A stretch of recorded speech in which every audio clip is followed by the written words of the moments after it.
മനുഷ്യന്മാർക്ക് ചങ്കൂറ്റുണ്ടെങ്കിൽ അവർ ഉറപ്പായിട്ടും ജീവിതത്തിൽ വിജയിക്കും. നിങ്ങൾക്ക് ധൈര്യവും കുറച്ച് ക്ഷമയും മതി. പിന്നെ നിങ്ങളുടെ കാലം എത്ര വേഗം ശരിയാവുമെന്ന് കണ്ടോളൂ.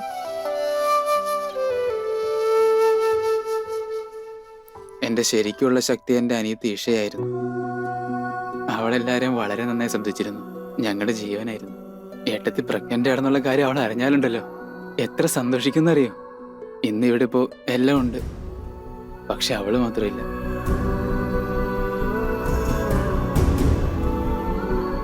അവരെ വല്ലാതെ മിസ് ചെയ്യുന്നുണ്ടല്ലേ?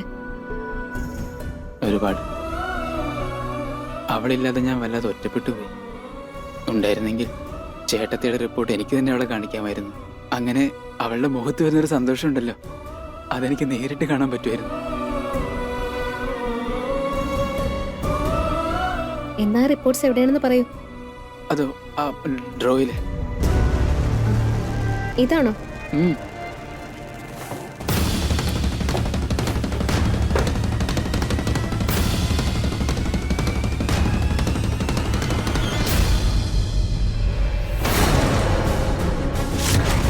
അല്ല ആരവ് സർ, നിങ്ങൾ പറഞ്ഞത് നിങ്ങളുടെ ഏട്ടത്തി പ്രഗ്നന്റ് ആണെന്നല്ലേ? അതെ.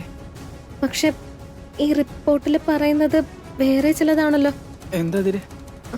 ഐ മീൻ, ഈ റിപ്പോർട്ട് പ്രകാരം നിങ്ങളുടെ ഏട്ടത്തി പ്രഗ്നന്റ് അല്ല.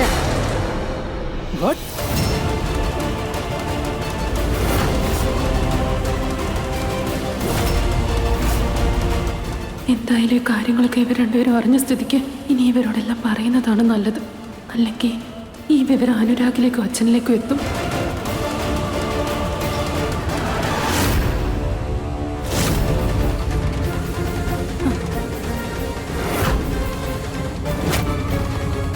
അല്ല ചേട്ടത്തി, ഈ റിപ്പോർട്ട് അനുസരിച്ച് ആരുടെ റിപ്പോർട്ടാണ്?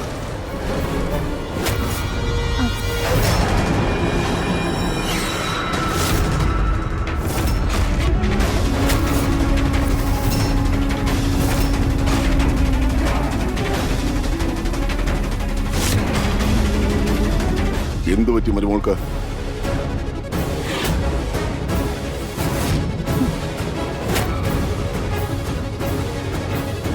അല്ല, നിങ്ങളുടെ മുഖത്തൊക്കെ എന്താ ഒരു വല്ലായിക?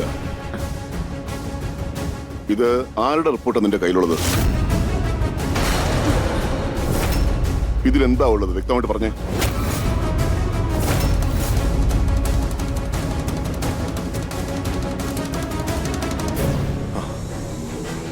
ഇങ്ങോട്ട് തന്നെ.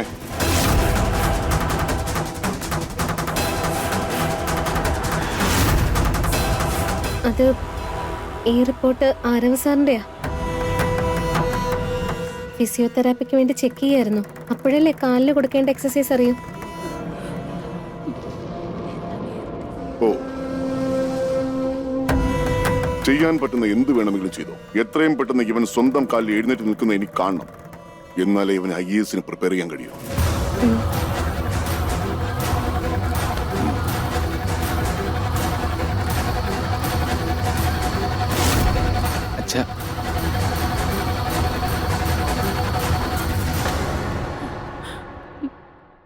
ചെയ്തേ.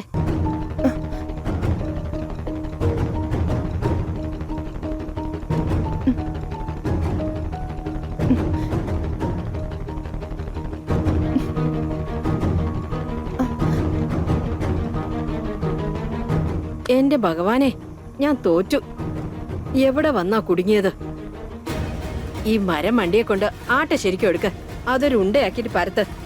എടുക്കങ്ങോട്ട്.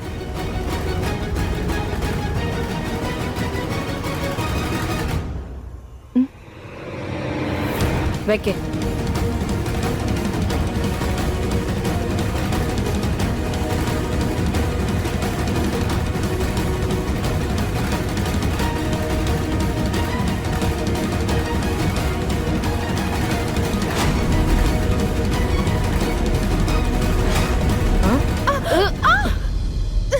കേരളത്തിന്റെ ഭൂപടം ഉണ്ടാക്കാനല്ല ഞാൻ നിന്നോട് പറഞ്ഞത്. ഇഷ മാഡം ജീവിതത്തിൽ ഒരിക്കലും ഇങ്ങനെയുള്ള ജോലികൾ ചെയ്തിട്ടില്ല. എന്നിട്ട് എന്തുകൊണ്ട് അവർ തിരിച്ച് വീട്ടിലേക്ക് പോകത്തെന്ന് എനിക്ക് മനസ്സിലാവാതെ. എന്തിനു വേണ്ടി ഇവിടെ കിടന്ന് ഇങ്ങനെ കഷ്ടപ്പെടുന്നത്? അങ്ങോട്ട് മാറി നിന്നേ. ഇങ്ങനെ ഉണ്ടയാക്കണം. എന്നിട്ട് ആട്ടയിലൊന്ന് മുക്കി ഇങ്ങനെ പരത്തണം. എന്നിട്ട് വേണം ഇത് തവയിലിടാൻ. എന്നിട്ട് ചൂടാവുമ്പോ ഇങ്ങനെ മറിച്ചിട്ട് വേവിച്ചെടുക്കണം.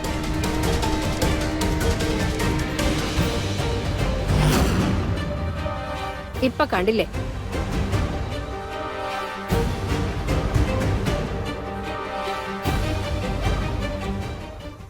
ഇനി പറഞ്ഞതുപോലെ ഒന്ന് ചെയ്തേ.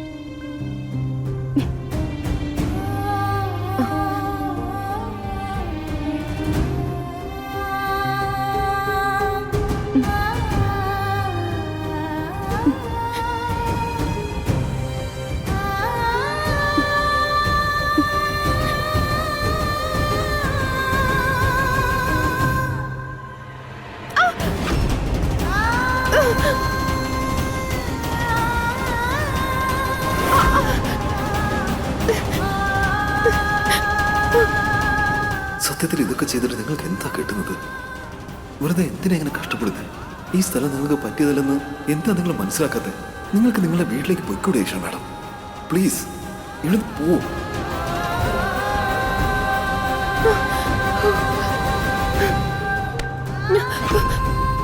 അത് കരിയുന്നു.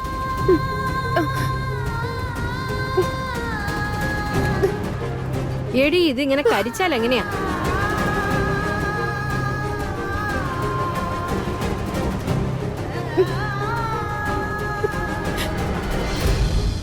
എന്നാലും ചേട്ടത്തി എന്തിനാ ഇത്രയും വലിയ കള്ളം പറഞ്ഞത്?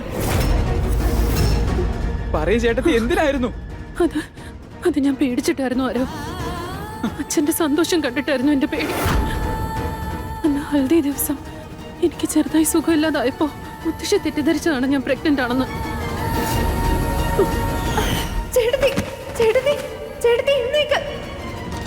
ഞാൻ അപ്പൊ തന്നെ ഡോക്ടേഴ്സിന്റെ അടുത്ത് ചെന്നിട്ട് ചെക്കപ്പ് ചെയ്ത് റിപ്പോർട്ട് കൊണ്ടുവരാന്ന് കരുതിയതാ. പക്ഷേ മുത്തശ്ശിക്ക് അതിനൊന്നും ക്ഷമയില്ലായിരുന്നു. പിന്നെ ഞാൻ അധികം ഒന്നും മിണ്ടാൻ പോയില്ല. പിന്നെ ഈ റിപ്പോർട്ട് കിട്ടിയപ്പോ ഒരു സത്യത്തിൽ എനിക്ക് എല്ലാവരോടും പറയണമെന്നുണ്ടായിരുന്നു. പക്ഷെ എനിക്ക് അതിനുള്ള ധൈര്യം ഉണ്ടായിരുന്നില്ല. ആരും എനിക്ക് അച്ഛന്റെ സ്വഭാവം ശരിക്കും അറിയാവുന്നതല്ലേ? അച്ഛന് സ്വന്തം മകളോട് പോലും ഇത്ര ക്രൂരമായി പെരുമാറാൻ കഴിയുമെങ്കിൽ, അവളെ ഇത്രയും കഷ്ടപ്പെടുത്താനുള്ള മനസ്സുണ്ടെങ്കിൽ ഞാൻ വെറും മരുമകളല്ലേ? ഞാൻ നിങ്ങളോട് റിക്വസ്റ്റ് ചെയ്യാണ്, ദയവേത് നിങ്ങൾ അച്ഛനോട് ഇതിനെപ്പറ്റി പറയരുത്. ദയവായി ആരോടും നിങ്ങൾ ഇതിനെപ്പറ്റി പറയരുത്, പ്ലീസ്. പക്ഷെ ഏട്ടത്തെ ഈ കാര്യം എത്ര ദിവസത്തേക്ക് മറച്ചു വെക്കാൻ പറ്റും? മറ്റൊന്നുമല്ല, എന്തെങ്കിലും ഒരു ദിവസം ഇതറിയില്ലേ? നോക്ക്, ഇതറിയുന്ന സമയത്ത് അറിയട്ടെ, അപ്പൊ വരുന്നിടത്ത് വെച്ച് കാണാം. ഇപ്പൊ ഒന്നും പറയണ്ടെന്നാ ഞാൻ പറഞ്ഞേ.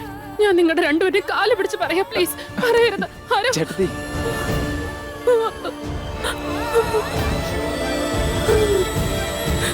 പേടിക്കേണ്ട, തൽക്കാലം ഇത് ആരും അറിയില്ല.